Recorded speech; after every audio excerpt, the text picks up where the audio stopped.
que me acompañan hoy y otros más hemos iniciado este camino hacia la difusión de las ideas de la libertad con nuestro Unidos iniciático, y hoy estamos en nuestra segunda entrega de el qué y el cómo, para analizar qué deberíamos cambiar y cómo hacemos para que eso suceda. Así que bueno, Agustín Echevarne, no necesito presentarlo porque pasarían 20 minutos si tengo que hablar de su currículum, y creo que todos lo conocemos. Eso por lo viejo que estoy. No, Agustín para mí es una referencia y es el motivo que me llevó a unirme a Unidos, en realidad, cuando era un embrión nada más, y bueno, admiro muchísimo sus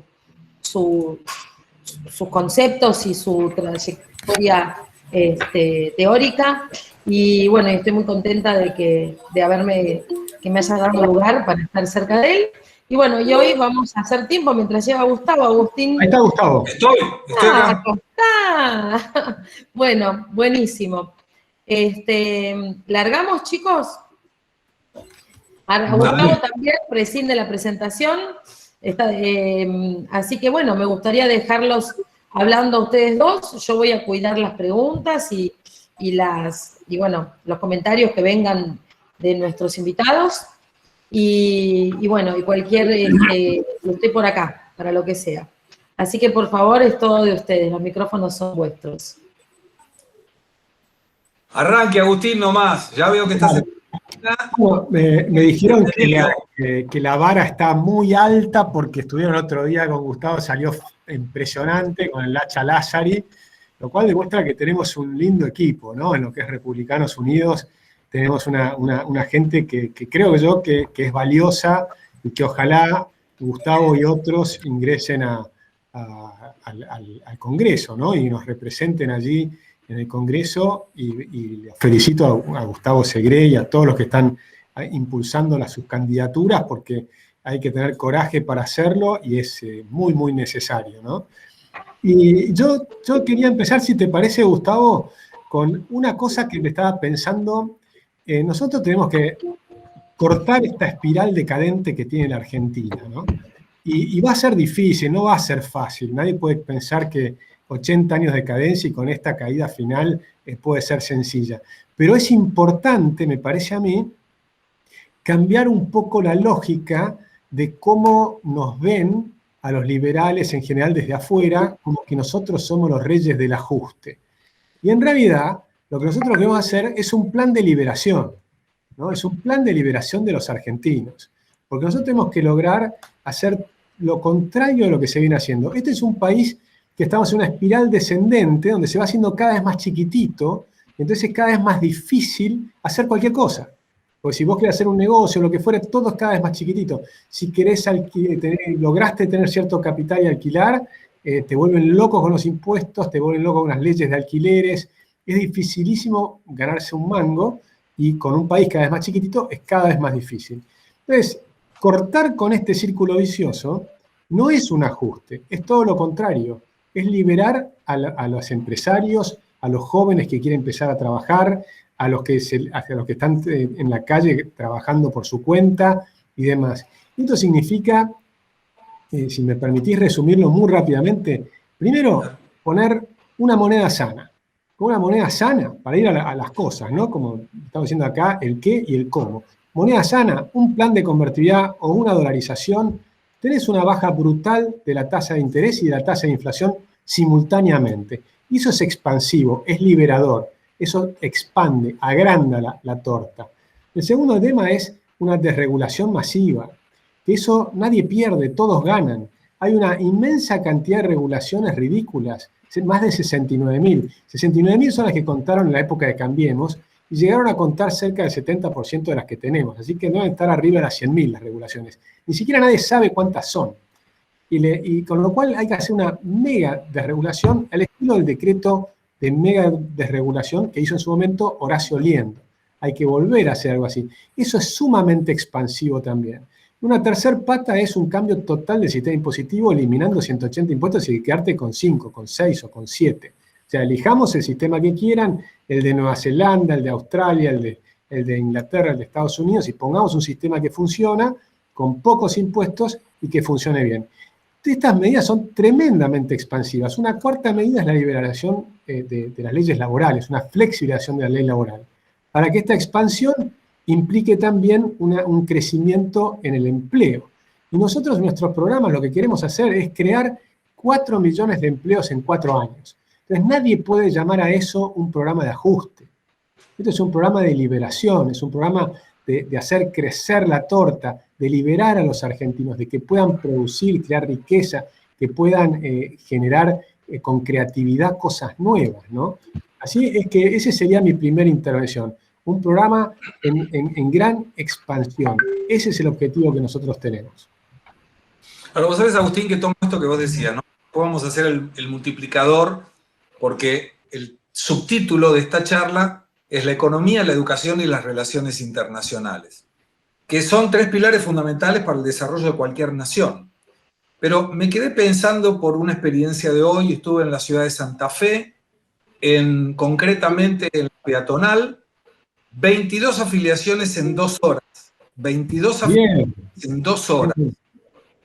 Colocamos uno de los banners que hizo el equipo de comunicación que menciona las propuestas, por lo menos propuestas personales, y son propuestas que la ley de responsabilidad fiscal, que la compartimos la vez pasada con Lacha, y que basa de colocar topes al gasto público y comenzar la reducción, la deuda pública y la cantidad de empleados que el Estado pueda tener.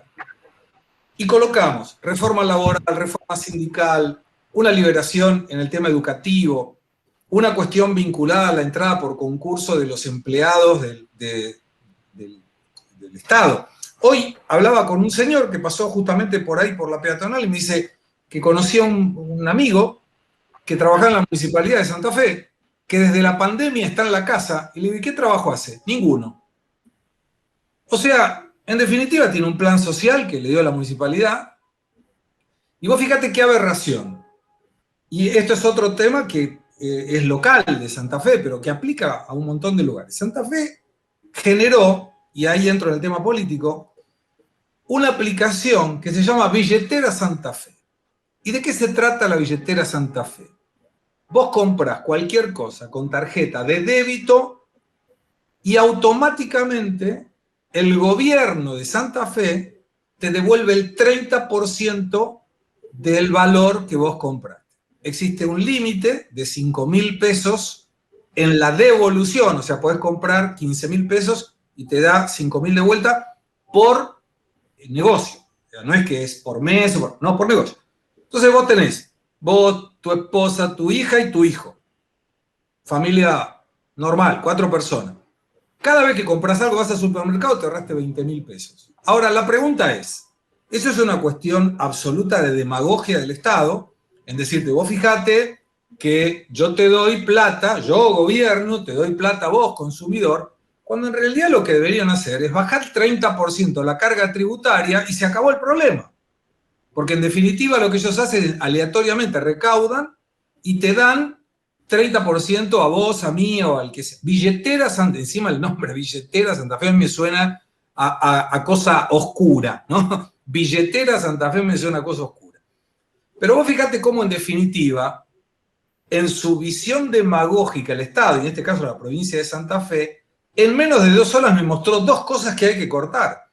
Si esa persona que trabaja en la Municipalidad de Santa Fe hace 1 año y medio que está en la casa y no le da ningún trabajo, discúlpenme, no sirve, no agrega valor. ¿Para qué la tienen ahí pagándole un sueldo si no hace nada? Y no es el único, debe haber, pero ¿sabes cuánta gente que está en la misma situación? Y en el otro, una utilización del recurso público discrecionalmente, diciéndole, vos que compras con la tarjeta de débito, yo te devuelvo. No, hace una reducción de la carga tributaria y que cada uno pueda elegir lo que hace porque el precio automáticamente va a bajar. Y en definitiva, ¿cuál es la diferencia desde el punto de vista presupuestario de recibir y entregar a bajar la recaudación porque bajaste la carga tributaria? Entonces, Yo creo que hay un montón de cosas que es lo que se debe cambiar, pero tomo el tema que vos mencionabas respecto de la inflación. Y vos sabés que la inflación para los gobiernos es un excelente negocio. Porque, primero, hace el ajuste sobre inflación que ya pasó, con lo cual siempre va perdiendo poder adquisitivo aquel que tenga el reajuste, aunque recupere exactamente la misma cantidad de la inflación pasada. Pero por el otro lado, te permite en esa inflación hacer un montón de desbarajustes porque carga dentro de la cuenta de esa inflación en los ajustes de sueldo, en la inflación. Argentina tiene una inflación que es un remanente, ¿no? Tenés la inflación de costos, de estructura, y fundamentalmente la de Argentina, que es como yo sé que va a aumentar, ya lo aumento por las dudas. Y vos fíjate qué curioso. El presupuesto nacional estableció para este año 2021 una inflación del 29%. Agustín, vos asesorás empresas, yo asesoro empresas. Si yo le digo a una empresa, vos quedate tranquilo que si haces esto vas a vender el 40%, y en realidad vende el 15%, a mí me pegan un shoot en la cabeza y vuelo por el aire, porque me dicen, te equivocaste de punta a punta. El ministro de Economía dice, no, vamos a poner 29%, como si hubiera puesto 17, 45, daba igual, porque no se iba a cumplir. Pasa el 45%, ¿y qué pasa con el ministro de Economía? Nada. A vos y a mí, en el sector privado, nos echan a patadas por haber hecho una previsión lamentable y desastrosa. Y al tipo que tiene la responsabilidad de hacer eso, ¿qué le pasa? Nada. Entonces, te dejo ese disparador como decir, ¿cómo arreglamos eso? Para decir el qué y el cómo. El qué es ese problema, inflacionario. Y acá vos sabés que pensamos diferentes, en cuestión de la dolarización y no. Pero dale, ¿qué haríamos? ¿Cómo Bueno, bajamos?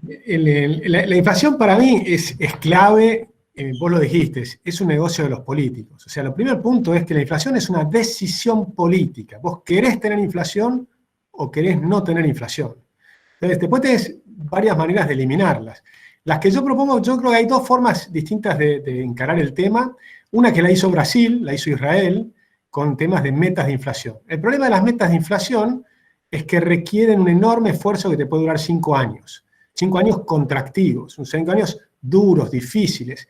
En cambio, la reforma monetaria lo que te permite es que sea expansivo, que simultáneamente bajás la inflación expandiendo la moneda y expandiendo la capacidad crediticia. Entonces, creo que esta segunda manera con los sistemas de reformas monetarias, también puede ser la reforma al estilo de Perú. Lamentablemente después podemos hablar de Perú, un desastre lo que les está pasando, pobre peruano, es un drama, se están suicidando, culpa de que la mitad quiere suicidarse y la mitad no. El problema es que los que se quieren suicidar, que se suiciden. El problema es los que no quieren suicidarse, ¿no? Ahí tenemos un tema que da para algún día charlar en profundidad cómo hacemos cuando tenés estas izquierdas revolucionarias que pretenden ser hegemónicas. Porque un diálogo entre izquierda y derecha no pasa nada cuando es un diálogo democrático en socialdemocracia y después una centroderecha razonable. Todo eso puede funcionar bien en la democracia. La democracia deja de funcionar cuando tenés estos personajes que pretenden ser hegemónicos, que si llegan a ganar, después van a tratar de hacer todo lo posible para avasallar las instituciones, ¿no? Me fui un poquito de tema, perdón, pero el tema de Perú me tiene loco. Y bueno, vos sabés que Keiko ganó en Argentina, ¿no? Los peruanos que están en Argentina, que entienden lo que les está pasando en Argentina, dicen, no, muchachos, no hagamos lo mismo que acá. Entonces se están dando cuenta, lo que les pasa a los venezolanos, que vivieron lo que les pasó en Venezuela. Pero el tema de la inflación es clave, es un tema de decisión política, pero además es algo que yo creo que es fundamental hacerlo desde el primer día. Porque la gran ventaja de los programas estos de reformas muy profundas y rápidas antiinflacionarias es que son expansivas, pero además te dan capital político, que fue lo que le pasó a Cavallo con Menem. Menem recuerden que Menem durante 2 años no pegaba una, ¿sí? Agarró a los de Bungibón, Rapanelli, Roig, después al Contador de La Rioja, no pegaba una. Segunda hiperinflación, un desastre. Cuando vino el programa de Cavallo con Horacio Oliendo, no solo bajó rapidísimo la inflación, sino que bajó a la mitad la pobreza muy rápido, y por supuesto tuvo un capital político tremendo que les llegó hasta el 95 y ganó de nuevo la reelección. con lo cual tuvo 4 años extraordinarios, ¿no? Desde el 91 hasta el 95, y ahí gana la reelección. Entonces el programa inflacionario es clave, te va a dar un enorme capital político para poder hacer el resto de las reformas. Entonces yo creo que ahí es uno de los puntos muy, muy importantes para hacerlo. Pero ¿en qué falló Menem? Me gustó ese tema, porque yo les cuento un secreto que no se lo digan a nadie, por favor. Yo lo voté a Menem en la reelección, no le cuenten a nadie. Dije, no, este tipo es liberal, ¿viste? Cuando decís, wow, privatizaciones, todo estaba haciendo lo que uno estaba con ganas de que tenía que hacer y debía hacer. Y vos sabés que el modelo argentino fue tomado y mejorado en la parte de la convertibilidad para no frenar y congelar en el 1 a 1 por Brasil con excelente resultado hasta hoy en el tema del control inflacionario. La única diferencia que Brasil hizo en relación a Argentina fue no congelar el 1 a 1. Hacía una desvalorización programada, el 0,6% por mes, 7% al año. Hasta que después vino, en el momento 1998, la crisis rusa y el Estado provincial de Minas Gerais declara la moratoria, se fue al demonio todo, aumentan la tasa de interés para que no sepan y tienen que desvalorizar, y después se ajustó. Y el ajuste vino por una oferta de dólar que tienen hasta ahora. Pero la pregunta es, ¿por qué? O sea, esto te ratifica que tu propuesta, en definitiva, que no era dolarización en Brasil, pero tomaron una ley de convertibilidad, ¿cómo es que podría funcionar o qué falló en el gobierno de Menem? Bueno, la convertibilidad yo creo que no falló. La convertibilidad anduvo perfecta hasta el último día que la sacaron. El objetivo de la convertibilidad es eliminar la inflación. Es un sistema monetario. La moneda es para hacer transacciones. Entonces, la moneda es para facilitarte el comercio, para facilitarte que puedas comprar, vender, para poder saber que si pones algo en alquiler, que ese alquiler se mantenga, que si te pagan un salario se mantenga el valor, que no se devalúen, que las jubilaciones no se devalúen. En ese sentido, funcionó 100% bien la convertibilidad. De hecho, tuviste 10 años de inflación cero. Ahora, ¿qué es lo que no funcionó? Bueno, primero que Menem cometió 2 pecados gravísimos, que fue el pacto con el demonio, ¿no? El pacto con el demonio de personajes siniestros que lo financiaron en las campañas y que después le cobraron cosas, ¿no? Y después estuvo el problema de las armas y una cantidad de cuestiones, o sea, la corrupción. Cavallo se metió contra la corrupción, hizo 12 horas de denuncias en el Congreso, en su propio gobierno, cuando estaba allí, y le costó que lo echaron del gobierno. Y le costó que lo empezaron a perseguir con los famosos jueces de la servilleta. Entonces ahí viene el segundo tema, que fue el tema de la justicia. Y el otro pacto con el diablo fue el pacto con Alfonsín. El pacto con Alfonsín, para ser reelegido, la Constitución de Alberdi le prohibía la reelección, cambió la Constitución, lamentablemente, por el pacto con Alfonsín, creó el tercer senador, empezó a aumentar el gasto público, y después, cuando vino Roque Fernández, que si bien Roque es un liberal, pero no tenía la convicción de Cavallo para poder contener a las hordas peronistas. Y las hordas peronistas, sobre todo en las provincias, empezaron a hacer una juerga de gasto público. Y empezaron a aumentar el gasto público. Entonces, el problema que tuvo el programa de Menem fue el exceso de gasto público, le faltaron cosas en términos de desregulaciones, en algunos temas laborales, faltó mayor flexibilidad en un montón de cuestiones, faltó, si querés, tratados de libre comercio, que es el segundo tema que vos conocés muchísimo y demás. Es decir, yo creo que la apertura comercial del país es fundamental y es muy importante hacerlo con tratado de libre comercio, como también recomienda Alberdi, porque eso te da una sustentabilidad total. Pero fundamentalmente fue el exceso de deuda de las provincias, porque ahí vino el problema. Y una falla que tiene el programa de convertibilidad es que si uno tiene un programa de convertibilidad, tiene que cambiar, y esto es un poquito técnico, pero hay que cambiar la forma en que de que funciona el sistema financiero, los bancos. Hay unas propuestas que tiene Jorge Ávila, por ejemplo, hay uno que puede ser la banca offshore, como tiene Panamá, es decir, que las sucursales bancarias tienen sus casas matrices que les actúan como prestamistas frente a cuando hay un problema. Entonces vos tenés la sucursal del Citibank, del Santander, del Bilbao, el que sea, y si tiene un problema, simplemente la casa matriz le pone la diferencia. Entonces, el riesgo bancario es el riesgo de los bancos internacionales, con lo cual baja enormemente el riesgo y no hay fuga de depósitos. La otra alternativa, en ese caso la banca local, que obviamente me van a preguntar, lo que tiene que hacer es un contrato con algún banco extranjero o un seguro para que si tiene un problema, venga la plata. Y el otro sistema es el de la banca Simmons, que básicamente divide la banca en dos. Si vos depositás en el banco con el solo hecho de depositar para que te resguarden el dinero, ese dinero queda en el banco y no lo puede prestar. Por lo tanto, el riesgo es cero, o cercano a cero.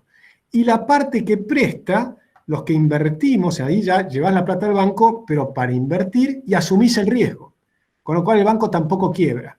De forma tal que eliminás el riesgo bancario y no lo que pasó acá. Lo que pasó en Argentina es, primero, tenías una enorme deuda. Segundo, tenías a los dos principales personajes de la política argentina al momento, que eran Alfonsín y Duhalde, diciendo que querían destruir el sistema. Entonces generaban una crisis de confianza brutal. Y el sistema de convertibilidad lo sostenía, pero lo que tenías es una fuga de depósitos. Cuando empezó la fuga de depósitos, subieron las tasas de interés y te generaba una recesión. La recesión la generaban los propios políticos. O sea, había un golpe, una recesión internacional, porque se había caído Brasil, se había caído Rusia, antes Tailandia, Hong Kong, etcétera, 6 crisis internacionales que te generaron incertidumbre. Pero lo que generó la mayor incertidumbre fueron los propios políticos argentinos. Fundamentalmente el Chacho Álvarez, que renunció y se fue, criticándolo Sí. a De la Rúa. Entonces lo dejó sin la mitad de la alianza. Después, dentro de la alianza, el propio Alfonsín diciendo que había que salir del modelo. Y fuera de la alianza, Duhalde pegándole y generando después los saqueos de los supermercados y todo lo demás. Entonces pero no fue la convertida al problema, sino todos estos otros temas. El comentario de Duhalde siempre en el medio de los despelotes. Si uno hace el análisis, ¿viste? Cuando dice, ¿dónde estaba Duhalde? En el medio de algún quilombo. Cuando vos tenés los despelotes del país, en algún momento aparece Duhalde por ahí haciendo algo. Pero Uno de los personajes más siniestros de la política argentina. Sí, bueno, ahora parece que se peleó con Fernández y quiere que Fernández tampoco siga y demás. Pero en aquel momento de la convertibilidad había una cuenta que era la cantidad de moneda circulante dividida la cantidad de dólares en el Banco Central, te daba el resultado del valor de la moneda en ese momento y por eso se hacía la convertibilidad. ¿Cuánto daría ese valor ahora si tenemos que hacer esa cuenta? En realidad hay dos maneras de hacerlo hoy. Hoy, una es con acuerdo con los Estados Unidos, un acuerdo monetario, y otra es unilateralmente.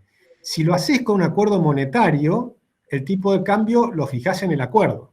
Y la verdad es que Argentina hoy está barata. Hoy, con el tipo de cambio actual, ni siquiera te diría con el 160 que tenés en el tipo de cambio blue o lo que fuera. Aún con el oficial, Argentina no está cara.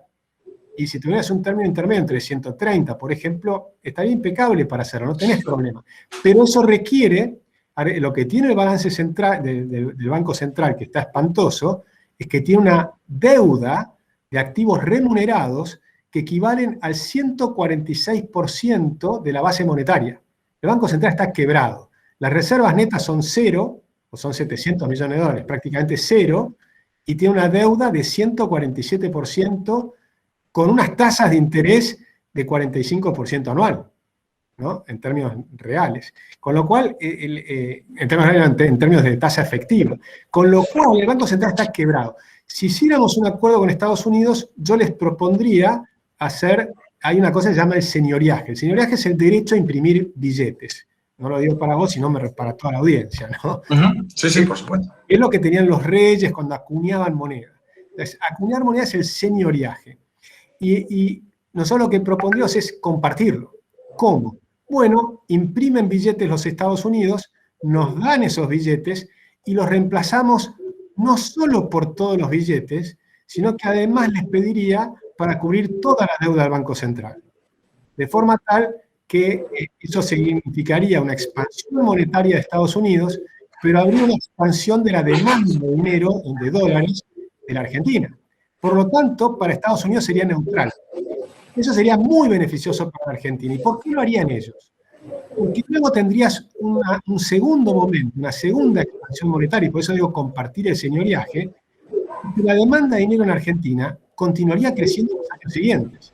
Y eso les permitiría a Estados Unidos incrementar la emisión de billetes, o sea, el derecho al señoriaje, se beneficiarían ellos también, porque la demanda de dinero en Argentina es muy chiquita.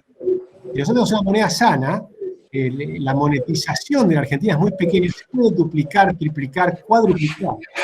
De este modo, yo creo que sería mutuamente beneficiando. Planteé a un congresista americano, un tipo que muy importante del Partido Republicano, cuando estaba Trump en el gobierno. Cuando se lo comenté, tardó un segundo en decirme, que tomó la barbija, la barba y dice, eso plata no nos va a costar, ¿no? Le digo, no te cuesta nada, simplemente imprimí un billete. No, sí, dice, claro. Y lo siguiente que me dijo, and Trump would love it. O sea, a Trump le hubiera fascinado. ¿Por qué? Porque significaría empezar a expandir la influencia desde Alaska hasta la Tierra del Fuego. Obviamente, América entera podría tener una sola moneda como tiene Europa. Tengo dos observaciones. Me encantó el cómo que acabas de sugerir, brillante. Pero tengo dos observaciones. Si eso ocurre, nunca va a ser con un gobierno populista que ve al imperialismo capitalista de Estados Unidos, según la declaración del Foro de San Pablo del día 29 de mayo, ahora, hace poco. Los invito a que lo vean, reivindicando a Venezuela, a Nicaragua, y dando las felicitaciones a Argentina por su alineamiento hacia la izquierda y al comunismo. Es de terror. Pero también me imagino, si fuera aún en un gobierno más liberal, yo te veo a vos, a Manuel Adorni, a Miguel Bogiano, a Fausto Espotorno, me incluyo, el Hacha, en todos los canales de televisión explicándole que eso no es venderle el país a los americanos, porque van a decir, ustedes le vendieron el país a los americanos. Me imagino a Leandro Santoro, a Ofelia Fernández diciendo, ¿se dan cuenta? Esta barbaridad, miren lo que hace. Va a ser por culpa del neoliberalismo y el liberalismo y demás. Pero te quiero llevar un poco al lado de la educación. Pero déjame una cosita para contarte una anécdota. Un día estaba en televisión proponiendo esto hace unos años, cuando ahora ya creo que está mucho más avanzada la idea de que hay que hacer una reforma monetaria. Me parece que aún en los peronistas, con mucha gente que hablo, está creciendo esa idea, ¿no? Dentro de los liberales, que antes éramos una minoría, los que queríamos la convertida o dolarizar, hoy creo que somos la mayoría. Pero estaba en un canal de televisión y le digo esto, y por supuesto la periodista me dice, pero se te van a tirar todos al cogote, te van a matar, qué sé yo, qué sé cuánto, ¿no? Y al lado mío había una señora que no recuerdo el nombre, pero era de una liga de jubiladas, no me acuerdo de dónde tampoco exactamente, pero estaba al lado mío, a una distancia, entonces la tomé del brazo y le digo, señora, ¿a usted qué le parece? Si le pago la jubilación en dólares, ¿le gusta o no le gusta? ¡Me encanta!, dijo. ¿Entendés? Entonces, claro, inicialmente todos te van a, los periodistas, todos te van a matar, pero cuando empieces a pagar en dólares las jubilaciones, pagás en dólares los salarios, la gente va a estar feliz. Va a estar feliz. Ahí te van a decir, mire que con Ecuador no funcionó muy bien el tema ese, y vamos a tener que andar explicando de nuevo todo el tema en la televisión. Lo vamos a explicar en televisión, pero la gente en la calle va a estar feliz. Cuando reciban las jubilaciones en dólares, cuando reciban tu salario y digas, voy a ahorrar una parte y no te la coma la inflación, es espectacular. Entonces, sí, tener moneda es tanto más fuerte. Lo otro es el discurso de la televisión, que es verdad, sí, vamos a tener que dar, vamos a tener que ir y explicarlo todas las veces que sean necesarios y demás. Pero en la calle le vas a hacer un bien, sobre todo a las personas de menores recursos. Sí. Al tipo que está en el campo, que le pagan la quincena, ¿viste? Imagínate cuando la gente del campo puede ahorrar. Puede ahorrar. ¿Cómo salís de la pobreza sin ahorro? Yo les pregunto a cualquiera, ¿cómo salís de la pobreza sin ahorrar? No, imposible. Ahora, vos fíjate, vamos al tema de la pobreza que tiene que ver con la educación. Yo defiendo la teoría de que el modelo del populismo, de estos gobiernos como el de Fernández y Fernández, se basan en dos pilares fundamentales, que la gente sea pobre y que la gente sea ignorante.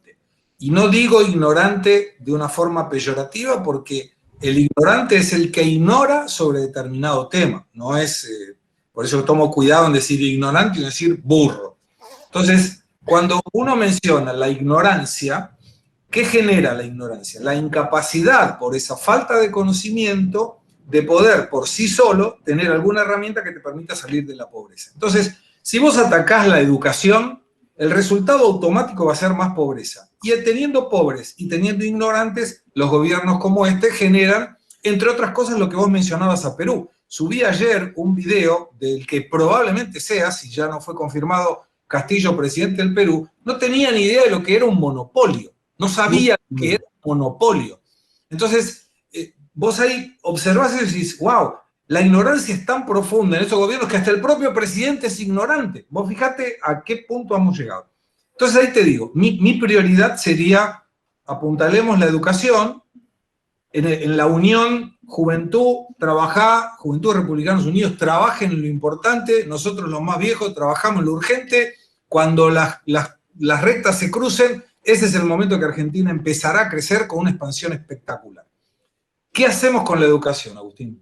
Bueno, para mí, pues es que ese es uno de los temas que más me fascina. Yo estoy convencido que es crucial el tema de la educación y que es crucial algo, mira, estoy leyendo un libro que les recomiendo que se llama The Creative Spark, ¿no? Y es fascinante porque lo que te muestra es la evolución del ser humano. ¿En qué nos distinguimos de los chimpancés y de todos los demás? Y nos distinguimos en esa capacidad de tener una creación colaborativa, ¿no? O sea, esta capacidad de cooperar creativamente. La innovación no es solamente un invento, porque un invento es lo que hace por ahí una persona. La innovación es cuando un país es innovador, es cuando ese invento se suma a un montón de otras pequeñas invenciones y generan esta capacidad creativa tremenda. Eso requiere dos cosas, requiere libertad y educación, ¿no? Entonces, eso es lo que es crucial. Por eso la educación es clave, y como el mundo está creciendo ahora en términos de creatividad exponencialmente, porque es impresionante. Claro, tenés 100.000 ingenieros nuevos en China por año, tenés casi 70.000 por año nuevos ingenieros en la India, más los ingenieros de Estados Unidos y demás. O sea, la creatividad, lo que está creando el mundo hoy es impresionante, a un ritmo que es acelerado de manera exponencial, cada vez más rápido. Por lo tanto, la revolución que necesitamos en la educación es urgente e importante, es ambas cosas, porque el chico que va a entrar ahora a la educación va a salir dentro de 20 años con un mundo completamente distinto, donde los trabajos van a requerir imaginación, creatividad, te diría, muchas cosas muy humanas que hoy no se enseñan en la escuela. Y la escuela en Argentina es más grave todavía por lo que hemos hablado muchas veces, que es el adoctrinamiento. Hemos transformado el sistema educativo en un sistema de adoctrinamiento, en una ideología que se basa en el conflicto. Entonces, imagínate, y en la lucha de clases y en el odio social. Y el resultado es este desastre que tenemos en Argentina, una lucha de todos contra todos, una cosa espantosa. El programa de la educación iluminista era enseñar a la gente a pensar por sí misma. Y esa es toda la diferencia, es tomar cada tema y analizarlo desde todos los ángulos posibles. Hoy, que cada chico se meta en internet, investiguen y lo discutan en la clase, leyendo todo, los socialistas, los marxistas, los liberales, lean todo y comparen con todos los datos y que cada uno saque sus propias conclusiones. Entonces, la forma que tenemos que hacerlo es tan distinto de lo actual que no hay una manera de hacerlo a la Cambiemos. No hay una manera de hacerlo gradual. La manera de hacer el cambio de educación es revolucionario. Y para hacerlo revolucionario, nuevamente, la fórmula es la libertad. Y para poder implementar la fórmula de libertad en la educación, que por otra parte es lo que dice la Constitución, que tenemos derecho a enseñar y aprender en libertad, libremente, hay una fórmula sencilla, porque si no sería absolutamente complicado, y la fórmula es la tarjeta Educard. ¿Sí? O sea, a cada uno le das una tarjeta con la cual puede pagar la educación de sus hijos. Y entonces, por supuesto, los que no pueden pagar la educación, los que tienen la posibilidad de pagar la educación, pagarán la educación. Pero el que no puede pagarla, sí creemos que hay que hacer algo, como pensaba Sarmiento, para acelerar la educación. Y eso es muy significativo tanto para la persona individual como para el conjunto de la sociedad. Entonces, esa tarjeta le va a permitir pagar la educación en cualquier establecimiento educativo, estatal o privado. Y empieza la competencia. Pero además hay que eliminar la currícula oficial. Y si eliminamos la currícula oficial, o la dejamos en un mínimo muy chiquitito, entonces va a haber una gran creatividad en distintas maneras de educar. Y las personas, hoy se sabe por las neurociencias y demás, todos somos distintos, tenemos los mismos derechos, somos iguales en derechos, pero somos todos distintos, tenemos inteligencias diferentes. Entonces, unos tienen inteligencias matemáticas, otros verbales, otros físicas, cinéticas. Messi, ¿no? La forma en que te mete un gol Messi nunca va a ser igual que nosotros. El tipo, evidentemente, pero entonces, creo que ahí tenemos una fórmula sencilla para cambiar la lógica de cómo es todo el sistema educativo argentino, que es el Estado financia a los que no pueden pagar, pero con libertad. Ahora, yo generaría, y compro tu idea, por supuesto, en otro cómo respecto del qué de la educación, pero yo le generaría, gracias Nadia que nos está actualizando que Argentina le va ganando 2-0 a Colombia. No, que lo tengo grabado, lo estoy grabando ahora. Pero esto, Agustín, esto prueba que no es solamente una cuestión deportiva, porque vos fíjate, se anotaron 150 personas, estaba cubierto el cupo, 63 personas nos están mirando por aquí, otra tanta de gente nos está mirando por las redes sociales. Y uno puede estar con el ojito a ver si hace gol Argentina y demás, porque es una alegría en definitiva, pero muestra que no somos 3 o 4 los que estamos acá mientras todos miran la televisión, sino que hay un interés de la población en general por mejorar. Y ahí en esa cuestión de la educación en la tarjeta, yo le agregaría que esa tarjeta debería tener alguna forma que la persona que utilizó eso le devuelva el estudio pago por el Estado de alguna manera al Estado luego de recibirse. Yo estoy en la Universidad de Buenos Aires y la verdad no veo la hora de poder, a través de este proyecto Republicanos Unidos, devolverle a la sociedad porque hice estudio en la primaria del colegio público, la secundaria del colegio público y en la universidad pública. Entonces, debería ser decir, mira, el Estado te va a hacer, ok, querés estudiar en la universidad, no tenés que pagar nada, sí te exijo que vos estudies, no te quedes ocupando un lugar al Pepe por ir ahí gratis, sino estudia.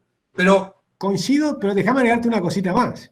La primera forma de devolverlo es estudiando en serio, teniendo buenas notas. Entonces, si vas a dar a una persona una beca universitaria, como mínimo, tiene que sacarse buenas notas. No simplemente pasar, tiene que sacarse... Perdón, chicos, me gustaría decir algo, a ver qué opinan ustedes sobre esto que decías vos, Agustín, de las becas, que como mínimo tener buenas notas. Yo creo que empezó a venirse barranca abajo mal nuestra universidad. Yo digo nuestra universidad, la llamo la Universidad de Buenos Aires, cuando dejó de haber cupo y dejó de haber examen. Y dejó de, o sea, es absurdo. Yo recuerdo cuando yo empecé la facultad, mi carrera, el primer año había 32 personas y el segundo año había 64. De golpe, en el año en que yo entré, explotó y dejó de haber, empezó el ciclo básico, que en esa época ahora lo consideran un filtro, cuando en realidad es como una continuación de la secundaria, pasó para 460. Dejó de haber profesores, dejó de haber bancos, dejó de haber aulas. O sea, no entiendo cómo debería ser realmente un corte disruptivo para recuperarnos, ¿no? En todos los niveles educativos. Debería haber una disrupción y decir, bueno... Gaby, con lo que decís, cuando yo estuve en la facultad me pasó lo mismo. Yo entré en la universidad con cupos, el nivel de excelencia era enorme porque 1 de cada 4 entraban en economía. O sea, se presentaban 4, entraba 1. Entonces, los que entraban teníamos un piso de nivel muy bueno. Cuando empieza el ingreso restricto con Alfonsín, ese piso se diluye. Y entonces el nivel de las clases fue bajando. Y yo lo he vivido. Y coincido con Gustavo, una cosa muy importante. Yo, por ejemplo, fui profesor en la UBA durante 4 años y nunca cobré un sueldo. Y siempre... Yo tampoco. Vos sabés que cobraba $100. Estábamos devolviendo lo que habíamos recibido. Y yo recibí... Yo fui solamente un semestre. Sí. Yo fui un semestre con Pérez Henry, se llamaba el profesor. ¿Vos lo tuviste, Agustina Pérez Henry? No. Macroeconomía. Pero vos sabés que voy a dar una sugerencia, otro cómo. Voy a dar otro cómo.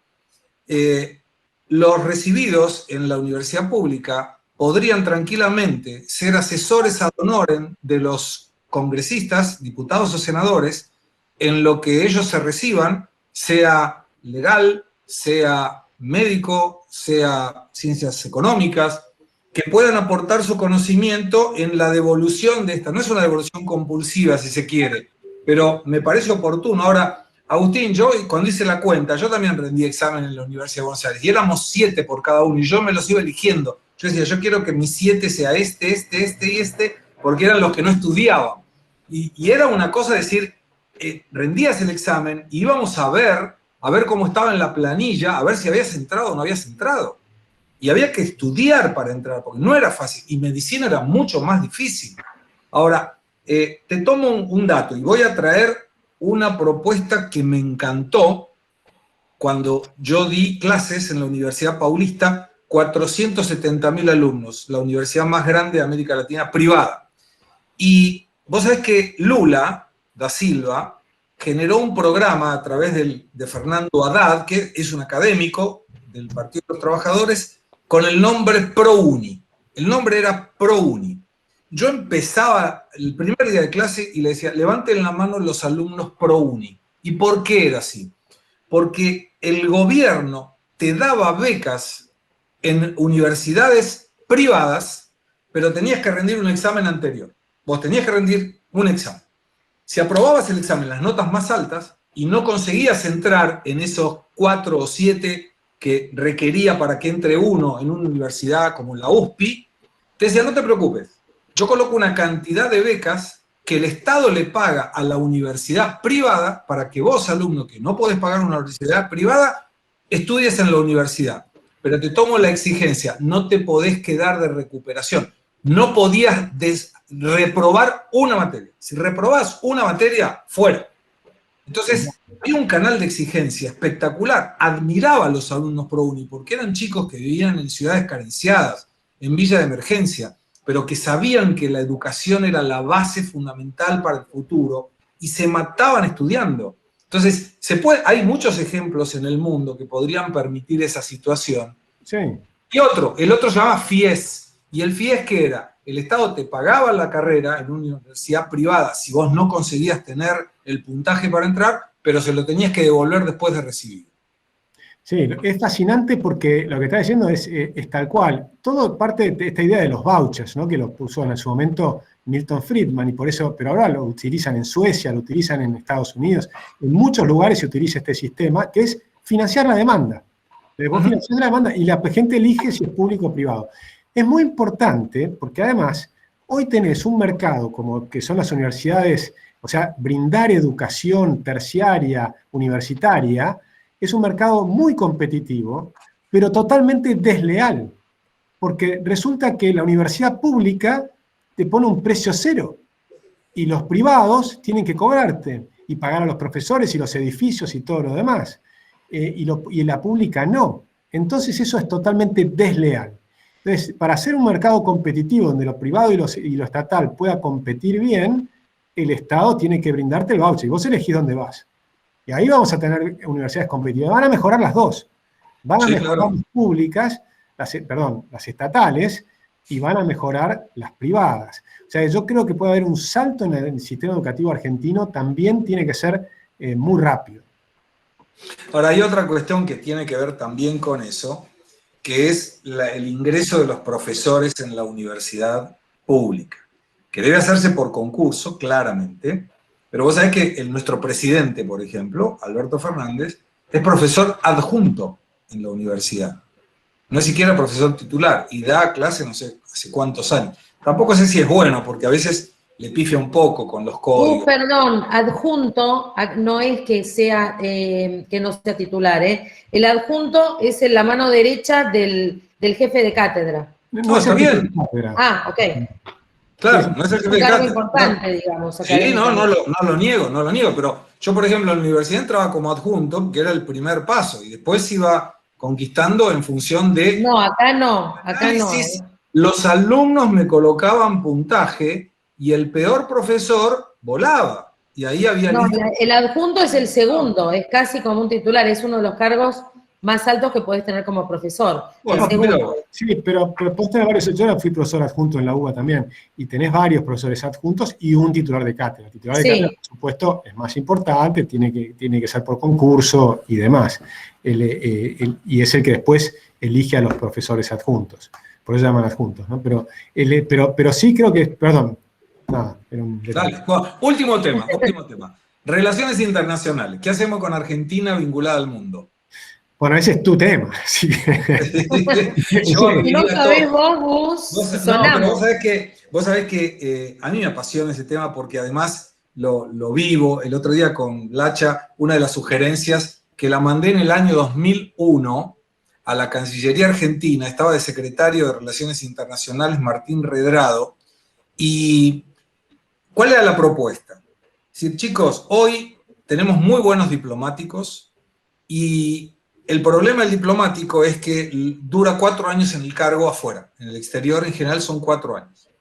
Pero van en función de que, che, se anota la persona que hizo el curso de la Cancillería y dice, bueno, me anoto y hay destinos más cerquita, ganan obviamente todos en dólares, busco países que sean baratos en dólar para a su vez generar una diferencia económica. Pero la persona llega y dice, bueno, me voy a, no sé, Singapur. Ok, llega a Singapur y no entiende nada de cómo es Singapur. Entonces demora 1 año hasta que aprende cómo es el tema tributario, legal, cultural, que son los 3 pilares para el comercio internacional. Después tiene 2 años de financiamiento del conocimiento y en el último ya se está pensando en volver, con lo cual le da bola a seca. Lo que yo proponía era, hagamos concurso también. Yo defiendo el concurso porque es una forma de elevar el nivel de todo. Y la persona dice, mira, yo quiero ir a Singapur. Y para aprobar el concurso, tenía que presentar un proyecto de cómo aumentar las exportaciones a Singapur. De Argentina a Singapur. Vos fíjate la mala gestión que hemos tenido históricamente en la Cancillería, que la mayoría de los cancilleres, sobre todo de gobiernos populistas, no provienen de la diplomacia. Es un fulano que es de confianza del presidente y lo enchufan ahí y dice, bueno, arreglate. Y recuerdo que en la época que yo trabajé también en un gobierno peronista, en el año 2000, creé y dirigí Buenos Aires Exporta en la época de Diego Guelán en la provincia de Buenos Aires. Mi primer jefe fue Rucauf, que termina siendo canciller. Y lo primero que hizo Rucauf era, che, mira, tenemos una embajada que no se exporta mucho para allá. Entonces, en lugar de generar un aumento de las exportaciones, cerró la embajada. Dramático. Mi segundo jefe, cuando Rucauf se va a la Cancillería, fue Felipe Solá, que ahora es canciller y me bloqueó en todas las redes sociales porque no quiere leer lo que yo le propongo. Pero, pues decís, son 2 personas que no entendían nada de nada y sin embargo los ponen ahí y dicen, bueno, ¿y qué hacemos? No sé, es lo mismo que, no sé, a mí me pongan, y lo veo, Arturo Vizcarra ahí, es un médico de excelencia que está ahí conectado. Sería lo mismo que a mí me digan, che, andá y operá con Arturo. ¿Y qué hago? Y no sé, agarrá el cosito y ponele a la persona que le va a operar algo de anestesia y seguro se duerme. Es lo mismo. O sea, no podés poner gente que no sabe hacer algo que debería saber. Sí. Yo ahí tengo una propuesta que estoy pensando, todavía no la tengo totalmente definida, pero yo creo que para poder mejorar las exportaciones, una de las cosas que tengo que hacer es colgar en la plaza pública a los tipos que prohíben exportar, ¿no? De los pies. Apoyo. O sea, no puede tener un país que prohíba las exportaciones. Es un crimen. Y además, prohibir las exportaciones de carne en Argentina, como están haciendo ahora, es el equivalente a que Arabia Saudita prohíba las exportaciones de petróleo para bajar el precio de la nafta. O sea, es un absurdo tan descomunal que tenemos un problema eso es casi una enfermedad mental, ¿no? Esa idea de... Lo otro que es una cosa aberrante son las retenciones a las exportaciones. Dejalos ganar plata. ¿Por qué no pueden ganar plata un sector? Simplemente porque es eficiente. Cuanto más eficiente es, más retenciones le pones. Es absurdo. Dejalos que ganen plata, que ganen mucha plata. Si acá hay que festejar a los que ganan plata y no criticarlos, castigarlos, sacarles lo que ganaron y demás. Si haces eso, el aumento de las exportaciones va a ser tremendo, pero no solo en el sector agropecuario, porque no hay una diferencia o un límite dónde está el sector agropecuario, dónde termina y dónde empieza el industrial, sino que es una cadena continua. Es una cadena continua que toda se retroalimenta. Entonces, cuando la Argentina mejor funcionó, que fue en la época de la Constitución del 53-60, El sector agropecuario, por supuesto, crecía muy rápido, porque tenías tierras fértiles, se introducía el ferrocarril, entonces es como que se duplicaba, se triplicaba, se cuadruplicaban las hectáreas útiles permanentemente. El ritmo de crecimiento era tremendo. Se introducía el frigorífico, podías exportar la carne, ya no era solo el cuero. Entonces, teníamos el vasco frigorífico, para nosotros fue una cosa súper importante. O sea que, obviamente, con la libertad, el campo crecía rapidísimo. Lo sorprendente es que la industria crecía más rápido. Y eso es lo que se olvidan los economistas muchas veces, y que jamás me enseñaron en la universidad. La industria en esa época crecía más rápido que el campo. Y la industria crecía con el campo, y gracias al campo. Entonces no hay un tema de un divorcio entre una cosa y la otra. Y por supuesto crecía la industria alimenticia, pero no solo la industria alimenticia, también crecía la metalmecánica. La metalmecánica crecía en las provincias, en Mendoza, en Santiago del Estero había una empresa que producía una parte de los tractores John Deere y se los exportaba a Estados Unidos. Desde Santiago del Estero, sin subsidio, una empresa producía piezas para los tractores de John Deere en Estados Unidos, ¿sí? Entonces, la libertad te genera eso. Hay un tipo que es un tipo creativo que hace algo y que empieza a exportarle. La industria textil argentina, Inglaterra era la potencia textil más impresionante. Nosotros exportamos industria textil a Estados Unidos y a Inglaterra. Le estábamos exportando carteras a Estados Unidos y exportábamos sombreros. Después la industria del sombrero medio que se cayó, pero bueno, eso es otro tema. Fíjate otro dato. 2011, 16.000 números redondos, 16.000 empresas exportadoras. 2019, 9.000 registradas, 4.500 exportando. ¿Vean? Cómo se cayó estrepitosamente. De esas 4.500, 45 exportan el 70% del total exportado. Quiere decir que si vos le das la flexibilización de las no retenciones a todas las otras 4.450, vas a tener pymes que van a poder exportar y pymes que sin las retenciones ganan competitividad. Con otro dato que lo compartimos con Lacha la vez pasada, que es, cuando vos exportas, el gobierno se anota y te dice, yo te voy a devolver parte del IVA que vos colocaste en la compra de los insumos. Tarda 7 meses para devolvértelo. Mejoró un poco en la época de Macri. Tarda 7 meses. ¿Qué es lo que sugería? Ese crédito que la empresa tiene con el gobierno, netealo contra las cargas sociales de las pymes. Netealo contra la cantidad después de impuestos que pueda generar, inclusive el impuesto a la ganancia. Entonces, se puede generar con políticas de Estado un aumento de las exportaciones que el gobierno no entiende que es oferta de generación de empleo y un montón de otras cosas que te permite salir a competir con el mundo, y cuando vos tenés que competir con un tipo que tiene una competitividad mayor, lo que buscás es cómo llego a esa competitividad también. Pero perdimos el camino cuando en la época del dólar a 9, artificialmente a 9, no podían los exportadores tomar compra de bienes de capital al mismo dólar 9, como si fuera hoy, inclusive.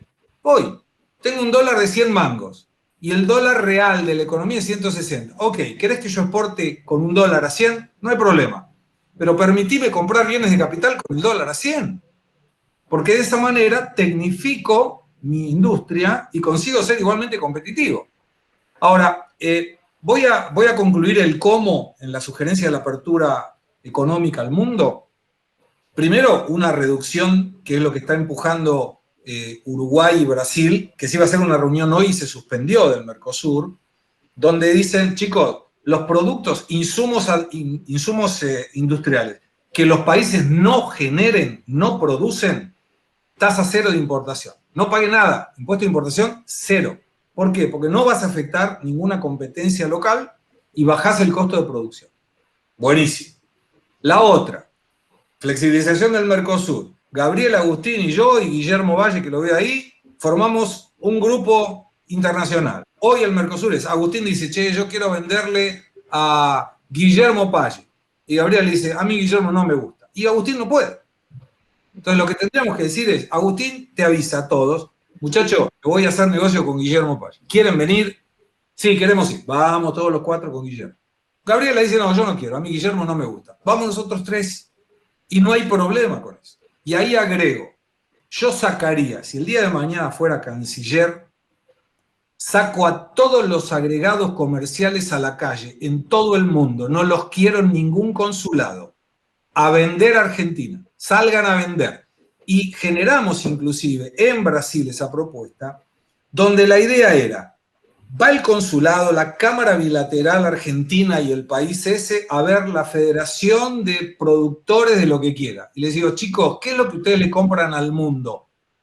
Todo esto. No me digas el precio, no me digas el precio. Decime qué importa, no me digas de dónde lo compras, a qué precio, qué compras del exterior. ¿Me das la lista del NSM? Sí, claro, te lo dan. Y con ese NSM voy a la Agencia de Inversiones y Comercio Internacional, dirigida por gente que nunca hizo negocios internacionalmente, y le digo, divulguen con las asociaciones y cámaras argentinas que hay demanda de estos productos. Coticemos. Y en esa cotización el cónsul, agregado comercial o el cónsul comercial, vende a Argentina y generamos un caudal enorme de pedidos de productos en potencial para poder hacer la cotización correspondiente. Debemos ir por ese lado. Ahora yo no sé, no es la pólvora, es tener un poquitito de creatividad y un chiquitito de conocimiento, chiquitito así de conocimiento. Sí. Déjame agregarte dos temitas cortitos. Vale, tenemos 3 minutos para cumplir el horario correcto. Uno es que en el cómo, ¿no? Nosotros tenemos en la Fundación, en Libertad y Progreso, dos tipos especialistas en este tema que son geniales, Emilio Cárdenas y Felipe de la Balse. Felipe de la Balse me decía, mirá, es muy fácil lo que tenemos que hacer. Tenemos que hacer todos los tratados de libre comercio que hizo Chile. Que tenés una gran ventaja, Chile ya los hizo, están escritos. Hay que leer esos tratados y como ya están escritos y ya los aprobaron los otros países, vos ya sabés qué es lo que te van a aprobar. Entonces es muy fácil y muy rápido la posibilidad de hacerlo. Eso es uno. El otro comentario que te quería hacer, que para mí es clave, es que hay que pensar que las exportaciones no son solamente las agropecuarias o las industriales o las grandes empresas, no, también están los servicios, y los servicios son desde un chico que simplemente es un profesor, como me contaba el otro día, un chico que es profesor de matemáticas y exporta su servicio como profesor de matemáticas a España. Bueno, hoy en Argentina el Estado se queda con 70 centavos de cada dólar que este chico enseña a un chico en España. ¿Te das cuenta? 70% se lo lleva el Estado. ¿Cómo van a poder salir de la pobreza? Y son chicos que estudian, y hoy en los servicios, esto no es un tema menor, porque los chicos van a poder dar clases de lo que sea, de guitarras, de cualquier cosa que aprendan, lo pueden enseñar. Y te pagan en euros o en dólares, y te pagan muy bien. Para los sueldos argentinos es ridículo. Con unas pocas horas de clases afuera es equivalente a un sueldo en Argentina. Entonces, las posibilidades que tenemos de exportar servicios son inmensas, inmensas. Pero eso requiere también colgar en la calle, en la Plaza de San Martín, a los que ponen cepos cambiarios. Sí. Una sola moneda para todo el mundo, un solo precio de la moneda, no diversos precios, y muy bajitos impuestos para que los chicos puedan hacer sus propias empresas o su propio emprendimiento o exportar su propio talento.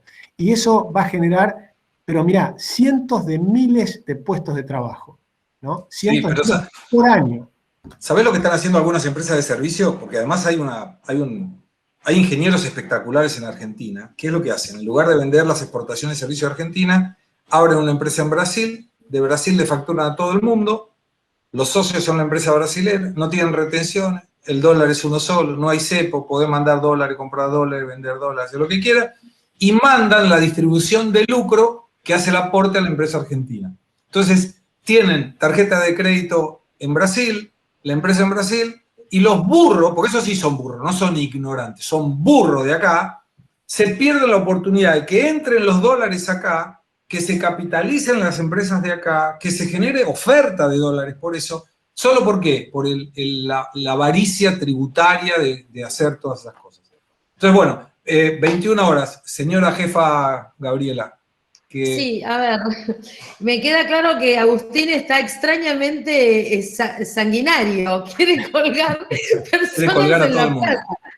Yo lo apoyo completamente. Bueno, sí, ya sé. La verdad es que escuchando el relato del qué y el cómo, uno se da cuenta de todo el trabajo que hay por delante.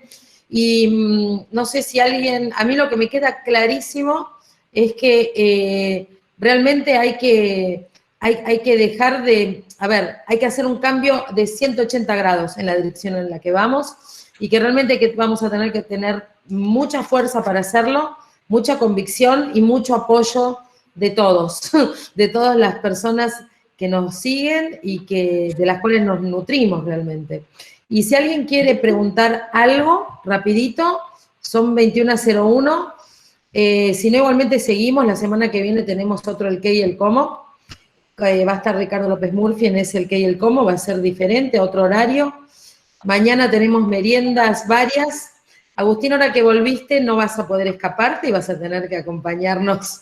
No la semana que viene, como máximo la otra, a muchos lugares. La gente está necesitando realmente oír nuestras ideas de libertad. El fin de semana fue muy, pero muy emocionante escuchar a las personas. Realmente necesitan creer que hay una posibilidad de hacer las cosas diferente, aunque sé que va a ser muy difícil y que vamos a tardar más tiempo que el que, quién sabe, tenemos ganas que sea. No va a ser en 5 años, quién sabe, son 15 o 20, pero estamos plantando una semilla de libertad en nuestro valpuleado país. Así que Mira, bueno. yo tengo un comentario, gracias Gaby, pero tengo un comentario. Vos sabés, Agustín, que la gente de Santa Fe tiene un banner y piden permiso en la municipalidad para estar en la calle, y el banner tiene 3 fotos. El banner de Santa Fe tiene 3 fotos. Está tu foto, con tu nombre, obviamente, está la foto de Ricardo López Murphy, y está mi foto.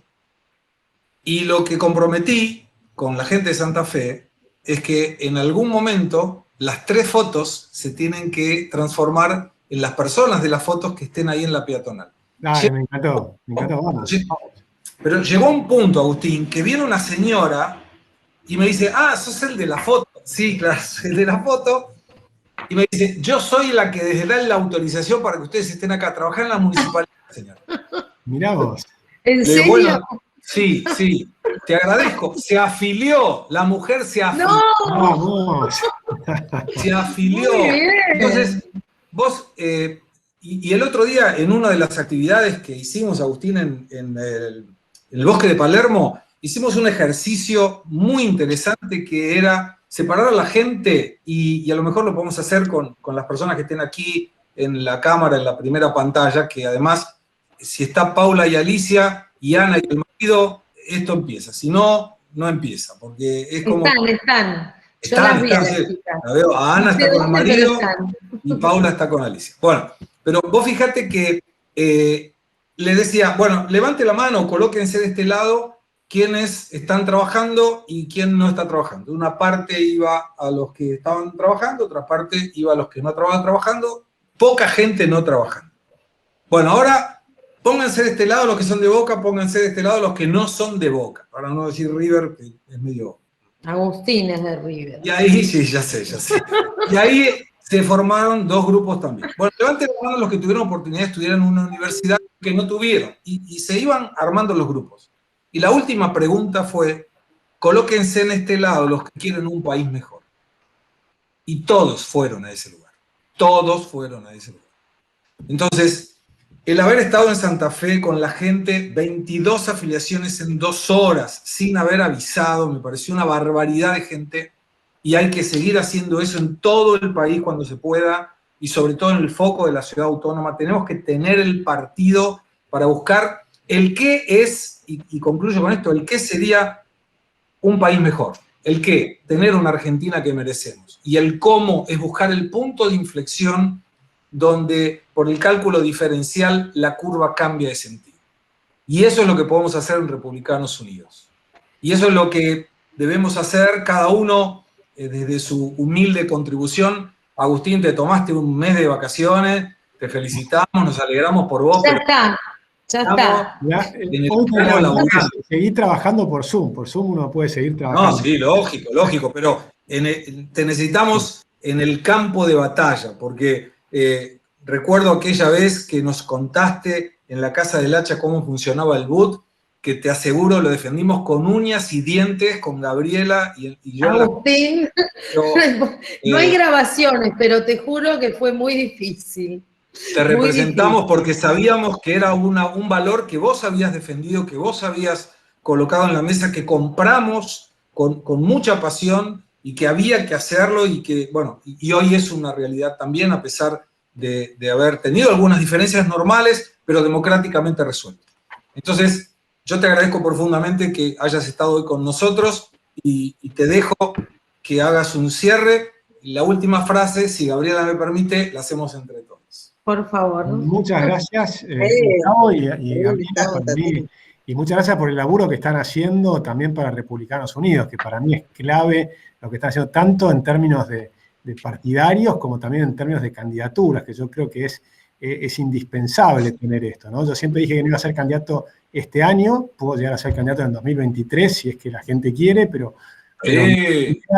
mi idea era tratar de trabajar para lograr unir a los liberales de todo el país, y creí que la mejor manera era decir una realidad, que yo no iba a ser candidato esta vez, como que realmente mi propuesta es unir al liberalismo y que tengamos una gran propuesta para la Argentina, porque nuestra lámpara tiene que ser la libertad, y esto es importante porque aún está tiempo.